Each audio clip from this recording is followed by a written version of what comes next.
सभी बहनों, भाइयों, माताओं, बुज़ुर्गों, आप लोग इतनी भारी संख्या में आज यहाँ पे पधारे हैं, आप सब लोगों का बहुत बहुत शुक्रिया। आज बहुत ही हर्ष का दिन है।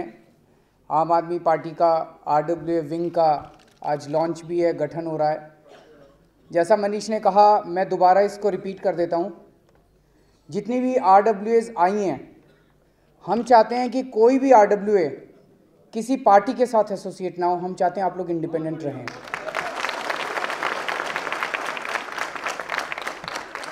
हमारी आरडब्ल्यूए विंग का मकसद ये नहीं है कि हम सारी आरडब्ल्यूएज पे कब्जा कर लें, कैप्चर कर लें, उनको पॉलिटिसाइज कर दें। हम ये चाहते हैं कि ये आरडब्ल्यूए विंग हमारी पार्टी का आप लोगों के साथ संपर्क में रहे और आप लोगों की समस्याएं समय समय पे उठाता रहे और आपको आपकी समस्याएं समाधान करने के लिए मदद करता रहे। तो हमारा आरडब्ल्यूए विंग बेसिकली एक फैसिलिटेटर की तरह है, ना कि हमारा कोई मकसद नहीं है। नहीं तो सुनने में आता है फलानी आरडब्ल्यू तो जी कांग्रेस वालों की है, फलानी आरडब्ल्यू तो बीजेपी वालों की है। हम नहीं चाहते कि अब लोग कहें फलानी आरडब्ल्यू तो आम आदमी पार्टी वालों की है। सो आम आरडब्ल्यूएज इंडिपेंडेंट रहनी चाहिए। आज हम लोग मोटे मोटे कुछ प्रिंसिपल्स डिस्कस कर लेंगे। हम ये नहीं मानते कि जिन चीज़ों पे आज हम चर्चा कर रहे हैं उनकी सारी निटिग्रिटीज़ एक साथ वर्कआउट हो सकती हैं। वो प्रिंसिपल्स पे अगर हम सब लोगों की सहमति है तो मैं चाहूँगा कि उसके बाद आप लोग हमें अपने सुझाव भेजें और सुझाव आदान प्रदान करने का सिलसिला जारी रहेगा। और जब हमारी सरकार बनेगी तो उन सारे सुझावों पे गौर करके हम आरडब्ल्यूए एक्ट बना सकते हैं। राजीव जी इस बात के गवाह हैं कि हमारी सरकार 49 दिन की जब थी तो हम लोगों को साथ लेके काम करते थे। राजीव जी ने बिजली के मुद्दे पे बहुत काम किया, अनिल सूद ने दिल्ली में बिजली के चेतना के थ्रू बहुत काम किया।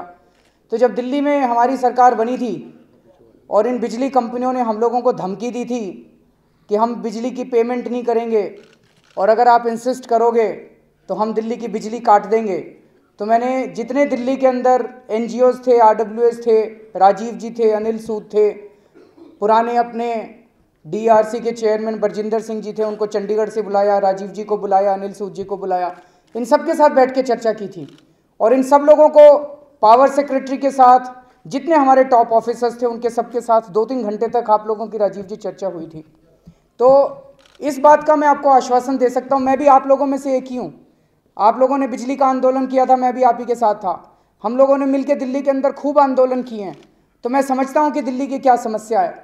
जैसा अभी एसपी गुप्ता जी ने कहा, राजेंद्र नगर के अंदर, डिफेंस कॉलोनी के अंदर हमने आरटीआई एक्ट को इस्तेमाल करके वहाँ के पिछले 2 साल में एमसीडी ने जितने ठेके करवाए थे, जितने काम करवाए थे, सबके वर्क ऑर्डर निकलवाए थे, मेजरमेंट बुक की कॉपी निकलवाई थी, बिल्स की कॉपी निकलवाई थी, उसकी वेरिफिकेशन की थी, उसकी जन सुनवाई की थी, एक एक गली को हमने जाके नापा था। तो एक एक नब्ज हम पहचानते हैं, एमसीडी की भी पहचानते हैं और दिल्ली सरकार की भी पहचानते हैं। तो जब दिल्ली सरकार के अंदर हम जाते हैं तो कोई अफसर हमको बेवकूफ़ नहीं बना सकता। शायद चीफ सेक्रेटरी को नहीं पता होगा कि दिल्ली कैसे चलती है, पावर सेक्रेटरी को शायद नहीं पता होगा कि बिजली विभाग कैसे चलता है, लेकिन हम लोगों को पता था कि नीचे वाले अफसर उस विभाग में कैसे काम करते हैं। तो हम आप सब लोगों को के साथ मिलके काम करेंगे, इस बात का मैं आश्वासन देता हूँ। हम ये बिल्कुल बार बार मैं कहता रहा हूँ, हम मानते हैं कि भगवान ने सारी अकल हमें नहीं दी। एक आदमी कोई निर्णय ले, उसकी बजाय अगर 100 लोग मिलके निर्णय लें, 100 लोग मिलके उसके ऊपर दिमाग लगाएं तो शायद अच्छा नतीजा निकलता है, उसकी अच्छी वो निकलती है। तो आप सबसे के साथ मिलके निर्णय लेंगे। अभी राजीव जी ने एक बड़ी अच्छी बात कही, उन्होंने कहा एक एमसीडी थी वो 3 हो गई, हमें क्या मिला? हमें तो कुछ नहीं मिला। पहले 135 काउंसलर थे, वो 282 हो गए, हमें क्या मिला? हमें तो कुछ नहीं मिला। कहीं ऐसा ना हो कि दिल्ली की जनता कहे कि पहले आरडब्ल्यूए एक्ट नहीं था, अब आरडब्ल्यूए एक्ट आ गया, हमें क्या मिला? हमें कुछ नहीं। ऐसा नहीं होना चाहिए। नहीं जी, दिल्ली की जनता के लिए जो भी करें वो दिल्ली की जनता के लिए करें, केवल आरडब्ल्यू के अधिकारीगणों के लिए नहीं। आरडब्ल्यू के अधिकारीगण भी जो हैं वो सारे के सारे दिल्ली की जनता के लिए, अपनी जनता के लिए काम कर रहे हैं। हम जो भी काम करें वो अपने दिमाग में रखें कि जहां हम रह रहे हैं उन लोगों का भला कैसे हो सकता है। एक बड़ी अच्छी गुरदीप सिंह जी ने बड़ी अच्छी बात कही सफाई के को लेके, हालांकि आज का मुद्दा नहीं है लेकिन मैं 2 मिनट उस पर बोलना चाहूँगा। हम लोगों ने सबने मिलकर 2 अक्टूबर को श्रमदान किया। प्रधानमंत्री जी ने कहा भाई 2 अक्टूबर को स्वच्छ भारत अभियान है। हमारी पार्टी को लगा बड़ी अच्छी बात है, पूरी ईमानदारी के साथ हमने कोई क्रिटिसाइज नहीं किया। नहीं तो राजनीति में तो ये होता है वो पार्टी जो मर्जी बोल दे उसका अपोजिशन करना है। हमारी पार्टी ने तय किया भाई स्वच्छ भारत अभियान अच्छा है, हम उसमें मिलकर काम करेंगे। मैंने भी श्रमदान किया, हमारे कम से कम 4000 कार्यकर्ताओं ने दिल्ली के अंदर अलग अलग जाके श्रमदान किया। लेकिन 2 अक्टूबर को 2 घंटे श्रमदान करने से दिल्ली साफ नहीं हो सकती। श्रमदान अच्छी चीज है, गांधी जी भी कहते थे श्रमदान करना चाहिए। हफ्ते में 10 दिन में 2 घंटे जब आदमी झाड़ू लगाता है तो उसकी ईगो कम होती है। अन्ना जी भी कहते हैं ईगो कम होती है, करना चाहिए श्रमदान, थोड़ा सा शरीर में भी वो आती है फुर्ती। लेकिन हम ये सोचें कि हर हफ्ते हम 2-2 घंटे श्रमदान करेंगे और दिल्ली साफ हो जाएगी। दिल्ली तो साफ तभी होएगी जी जब एमसीडी और एनडीएमसी काम करना चालू करेंगे। तो हमने तो पूरी ईमानदारी से उस दिन किया था। उसके बाद हम लोगों ने अनाउंस किया भाई अगर कहीं भी दिल्ली में कोई कूड़ा दिखाई दे तो फोटो खींच लो। हमें पूरी उम्मीद थी कि भाई जब प्रधानमंत्री जी कह रहे हैं तो ये बीजेपी वाले अपना नीचे करेंगे काम। एमसीडी वाले चलो आज तक नहीं किया, माफ़ किया इनको, 7 साल इन्होंने एमसीडी ने नहीं किया, इन्होंने माफ़ किया, अब तो कर दो। अब तो प्रधानमंत्री कह रहे हैं अब तो कर दो कम से कम। तो हमने फ़ोटो खींचनी चालू की, फ़ोटो भेजी इनको, 10,000 फ़ोटो भेज लीजिए अभी तक इनको। 10,000 लोकेशन से आई हमारे पास, 10,000 फ़ोटो भेज दी। अब ये कल कहते हैं कि हम आम आदमी पार्टी वालों की पोल खोलेंगे, इनके विधायक कैसी सफाई। अरे विधायक कैसे सफाई कराएगा, विधायक तो एमसीडी वालों को ही कहेगा। तो हमने फिर इनको चिट्ठी लिखी, मैंने कहा जी अब आपसे एमसीडी नहीं संभलती हो, हमको दे दो, हम सफाई करा के दिखा देंगे। ये राजनीति तो ना करो, कम से कम राजनीति कर रहे हैं कि विधायक ने सफाई नहीं कराई। अब ये विशेष रवि बैठे हैं, ये सोमदत्त बैठे, ये सफाई कराएंगे क्या सोमनाथ भारती से? ये भी तो चिट्ठी आपकी जो आएगी वो एमसीडी को ही तो देंगे, एमसीडी ने सफाई करानी है। आपसे नहीं सफलती, हमने 49 दिन में भ्रष्टाचार खत्म करके दिखाया था दिल्ली से। पुलिस वालों ने पैसे लेने बंद कर दिए थे दिल्ली में, एमसीडी वालों ने पैसे लेने बंद कर दिए थे दिल्ली में। मैं अभी एक गांव में गया था जी 4 दिन पहले, एक गांव के अंदर, वहां पे एक आदमी मिला, कहता है भाई साहब हमारा बीजेपी का काउंसलर है, खूब पैसे खाता है, लेकिन आपकी 49 दिन की सरकार थी, ये भी घबरा गया, इसने बिना पैसे के काम करने चालू कर दिया। तो एमसीडी वालों ने बिना पैसे के, बीजेपी के काउंसलरों ने बिना पैसे के, पुलिस वालों ने। तो जब हम भ्रष्टाचार दूर करके दिखा सकते हैं 49 दिन में, तो एमसीडी भी चला के दिखा सकते हैं, सफाई भी करा के दिखा सकते हैं, दिल्ली को साफ करके दिखा सकते हैं। एक और मैं घोषणा करना चाहता हूं, एक प्रश्न बहुत सारे आए हुए हैं, इतने सारे ये प्रश्न हैं, इसमें से कई प्रश्न ऐसे हैं जो कि जी हमारी कॉलोनी में ये प्रॉब्लम है, हमारी को, उसको मैंने अलग कर लिया है। वो अगर हमारा वहाँ पे विधायक होगा तो मैं उनको भेज दूंगा ताकि वो आपका काम करा दे। कुछ प्रश्न ऐसे हैं जिनका मैं अभी जिक्र करूंगा अपनी बातचीत में, जो प्रश्न रह जाएंगे उनके ऊपर हम चर्चा करेंगे। लेकिन एक प्रश्न आया है कि 2 तरह की हाउसिंग सोसाइटीज़ हैं, एक है फ्लैटेड और एक है बिल्डिंग अपार्टमेंट्स। अपार्टमेंट्स के अंदर की मेंटेनेंस जो है वो अभी सरकार नहीं करती है, और ये काफ़ी पुरानी डिमांड रही है CGHS ग्रुप हाउसिंग सोसाइटीज़ की। तो आज हम ये ऐलान करते हैं, हमने पहले भी कहा था कि इंटरनल मेंटेनेंस भी सरकार करवाया करेगी ग्रुप हाउसिंग सोसाइटीज़ की, और उसका खर्चा भी सरकार दिया करेगी। आज हम एक नई चीज़ की बात करने जा रहे हैं, citizens local area development fund. मैं अपनी विधानसभा में खूब घूमता हूँ। अभी भी मैं पिछले हफ्ते जब जा गया तो एक इलाके में गया, वहाँ पे RWA लोकल एरिया के लोग मिले, बोले जी यहाँ झूला लगवा दो, बोले जी ये गेट ठीक करा दो, बोले जी ये गड्ढा हो गया गड्ढा करा दो। फ्रैंकली मुझे बहुत दया आई, मुझे ये लगा कि ये क्या जनतंत्र है। इन्हीं लोगों ने मेरे को वोट देके जिताया था, इन्हीं लोगों के पास सारी ताकत है। ये लोग चाहें तो मेरे को अगली बार जिताएं, चाहें तो अगली बार ना जिताएं, और आज ये लोग मेरे सामने गिड़गिड़ा रहे हैं। मेरा फर्ज बनता है कोई बड़ी चीज़ हो तब तो MLA आए, ये छोटी छोटी चीज़ों तो लोग अपने लेवल पे खुद ही करवा सकें, ऐसी हम लोगों को व्यवस्था बनानी पड़ेगी। झूले लगवाने के लिए पार्क में पानी सिंचाई करने के लिए, पार्क के अंदर गेट लगवाने के लिए, फेंसिंग कराने के लिए, स्ट्रीट लाइट ठीक कराने के लिए, सड़क ठीक करने के लिए, इसके लिए तो विधायक की जरूरत ही नहीं होनी चाहिए। सारी पावर तो आपके पास होनी चाहिए, ये सारी पावर तो जनता के पास होनी चाहिए। जनता प्रस्ताव पास करे और 5 दिन के अंदर काम होना चाहिए, ऐसी हम लोगों को व्यवस्था लानी है। तो उस दिन मुझे ये लगा कि ये MLA फंड उतना जरूरी नहीं है जितना सिटीजन फंड जरूरी है। MLA फंड तो हो ना हो तब भी चल जाएगा, एमपी फंड तो हो ना हो तब भी चल जाएगा, ये सिटीजन फंड जरूरी है जहां पे सिटीजन डिसाइड करे कि मेरी क्या जरूरत है, ना कि एमएलए डिसाइड करे। उसके बाद आके मैंने मनीष से और अपने सभी लोगों से चर्चा की और सबने कहा कि हाँ ये अच्छा आइडिया है, हमें सिटीजन फंड शुरू करना चाहिए, ये एमएलए फंड को धीरे धीरे कम करना चाहिए और ये सिटीजन फंड अपने को शुरू करना चाहिए। तो ये सिटीजन फंड शुरू कर रहे हैं। ये सिटीजन फंड लागू कैसे होगा? उस लागू करने में आपका लोगों का सबका बड़ा हाथ होगा, आरडब्ल्यूएस का बड़ा हाथ होगा। आरडब्ल्यू के जरिए इस फंड को लागू किया जाएगा। अब आरडब्ल्यू में जब आते हैं, दिल्ली के अंदर आरडब्ल्यू मूवमेंट ने एक बहुत अहम भूमिका निभाई है और स्पेशली 2003 में शायद बिजली का आंदोलन हुआ था दिल्ली के अंदर, 2005 में जब नहीं बिजली के बिल रोक लिए थे आप सब लोगों ने 2005 में, जब पूरी दिल्ली, उस टाइम आरडब्ल्यू एक बहुत बड़ी चर्चा का विषय बन गई थी और आरडब्ल्यू मूवमेंट बहुत सशक्त हुआ था। तो दिल्ली के अंदर आरडब्ल्यू मूवमेंट ने बहुत अच्छी भूमिका निभाई है। लेकिन हम सब लोग मानेंगे जैसे अच्छे ऑफिसर होते हैं, बुरे ऑफिसर होते हैं, अच्छे नेता होते हैं, बुरे नेता होते हैं, ऐसी अच्छी आरडब्ल्यू भी हैं और बुरी आरडब्ल्यू भी हैं। कुछ आरडब्ल्यूज हैं जो गलत काम करती हैं जिसकी वजह से आरडब्ल्यू का नाम भी बदनाम होता है, और कुछ अच्छी आरडब्ल्यू भी हैं। अब कौन सी अच्छी है कौन सी बुरी है ये कैसे जाने? तो हम लोग आपस में चर्चा कर रहे थे, तो ये 4-5 पॉइंट निकल के आए। हो सकता है इसमें कुछ पॉइंट छूट गए हों, आप लोग और सुझाव देंगे तो उसको भी ऐड कर लेंगे। एक पॉइंट तो ये निकल के आया, भाई अगर एक ही एरिया है उसमें 4 आरडब्ल्यू हैं तो उसमें से गवर्नमेंट किसको रिकॉग्नाइज करेगी? तो एक दिक्कत आएगी। तो इसको मैं ये नहीं कह रहा, इस विषय को फिर थोड़ा सा बाद में डील करेंगे। पहले वो डील करते हैं जहाँ पे एक ही आरडब्ल्यू है एक एरिया के अंदर और वो आरडब्ल्यू रजिस्टर्ड है। उस आरडब्ल्यू में उनके संविधान के हिसाब से free and fair regular elections भी होते हैं, उनके पास अपनी मेंबरशिप का क्लियर रजिस्टर भी है।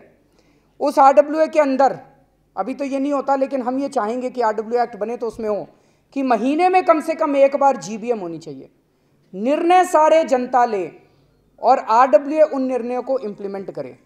और ये मैं बताता हूँ, एक मिनट आ रहा हूँ, ये हो सकता है, हम लोगों ने करके दिखाया। मैंने खूब मोहल्ला सभाएं की अपने इलाके के अंदर, लोग आते हैं, लड़ेंगे झगड़ेंगे। जब ये 542 आदमी लोकसभा में बैठ के कुर्सियां चलाते हैं एक दूसरे से, तो अगले दिन बैठ के फिर बात भी कर लेते हैं। तो थोड़ी बहुत लड़ाई झगड़े भी होंगे, लड़ाई झगड़े से घबराना नहीं चाहिए। जनतंत्र के अंदर, जनतंत्र में लड़ाई झगड़े तो होते ही हैं, लड़ाई झगड़े होंगे लेकिन निर्णय भी होंगे। और उनको पता है कि अब हमने निर्णय ले लिए तो हम ही कसूरवार हैं, फिर हम ये नहीं कह सकते यही काम नहीं कर रहा, यही काम नहीं कर रहा। हम ये कह रहे हैं, जैसे मान लीजिए एक आरडब्ल्यू की मीटिंग हुई, आपने कहा जी 4 करोड़ रुपए हैं, बताओ कहाँ कहाँ खर्च करें। इन भाई साहब ने कहा कि पार्क में स्ट्रीट लाइट लगनी चाहिए, उन्होंने कहा झूले लगने चाहिए, उन्होंने कहा ये होना चाहिए, उन्होंने कहा ये होना चाहिए। सबके प्रपोजल लिख लिया आपने। अगर तो ये सारे प्रपोजल 4 करोड़ रुपए से कम है तो सबके काम करा दो, और अगर 4 करोड़ रुपए से ज़्यादा बन रहे हैं तो बोलो भाई इनके प्रपोजल पे वोटिंग होएगी। जो लोग हाथ खड़े करेंगे, जिनके ज़्यादा वोट पड़े उनका काम पहले होएगा, जिनके कम वोट पड़े उनका काम फिर बाद में जब और पैसा आएगा तब होएगा। हो सकता है, पॉसिबल है। तो ये मैं इसलिए ये कह रहा हूँ क्योंकि कभी ऐसा ना हो, आज सारी जनता एमएलए से दुखी रहती है, आज सारी जनता काउंसलर से दुखी रहती है, कहीं ऐसा ना हो कि फिर आरडब्ल्यूए वाले लोग जो हैं वो मिनी एमएलए और मिनी काउंसलर बन के बैठ जाएं। जनता की भागीदारी होनी चाहिए, जनता की सीधी भागीदारी होनी चाहिए। ठेकेदार की पेमेंट ये हमने अपने सारे इलाकों में करा दिया जी, हमारे जितने एमएलए हैं। ठेकेदार की पेमेंट तब तक नहीं होगी जब तक जनता ना कह दे काम अच्छा हो गया। आधा भ्रष्टाचार मैं बता रहा हूँ यहीं खत्म हो जाएगा।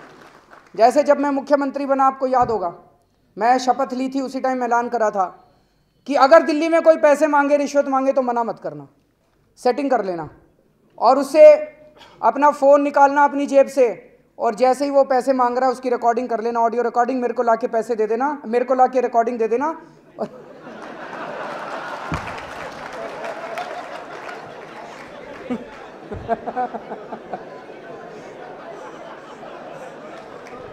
मेरे को रिकॉर्डिंग लाके दे देना, उस अफसर को मैं जेल भेज दूंगा। पहले 1 हफ्ते में मैंने 5 अफसरों को जेल भेजा, ऊपर से नीचे तक सारे सीधे हो गए। मैसेज चला गया उनको, मैसेज चला गया कि अब नहीं चलेगी। उसी तरह से अगर हमने ये कर दिया कि ठेकेदार की पेमेंट तब तक नहीं होगी जब तक जनता ना कह दे, मैं आपको बता रहा हूं कि उसके बाद आधे से ज़्यादा ठेकेदार तो वैसे ही ठीक हो जाएंगे। ऐसी आरडब्ल्यूएस को रिकॉग्नाइज किया जाए। विष्णु जी ने बिल्कुल ठीक कहा, लीगल एंटिटी बनाना पड़ेगा इनको, आरडब्ल्यूएस को। बहुत सारे और वक्ताओं ने भी बोला और कई सुझाव भी आए हुए हैं कि आरडब्ल्यू एक्ट होना चाहिए, आरडब्ल्यू एक्ट पास होना चाहिए। आरडब्ल्यू एक्ट पास किया जाएगा, लीगल एंटिटी बनाया जाएगा। कई लोगों ने कहा है जी शीला जी थी तो भागीदारी थी, शीला जी गई तो भागीदारी गई। कहीं ऐसा ना हो कि आप आएंगे तो आरडब्ल्यूए का ये जो प्रपोजल आप कह रहे हो वो होगा सिटीजन फंड और आप जाओगे तो आरडब्ल्यूए एक्ट बना देंगे, हम रहें ना रहें आरडब्ल्यूए भी रहेंगे और एक्ट भी रहेगा और सिटीजन फंड भी रहेगा। उसके बाद दूसरी स्टेज में जो एरिया रह जाएंगे जहां पे बहुत सारी आरडब्ल्यू या आरडब्ल्यू ठीक नहीं है, उनकी कैपेसिटी बिल्ड, उनके साथ बैठ के इसका समाधान निकालेंगे। उन एरिया में भी क्या समाधान निकल सकता है, अगर आपके पास कुछ विचार हो तो उसको बताइएगा। ये करने के बाद फिर अब एक एक विधानसभा के अंदर आज 4-4 करोड़ रुपए एक एमएलए को मिलते हैं।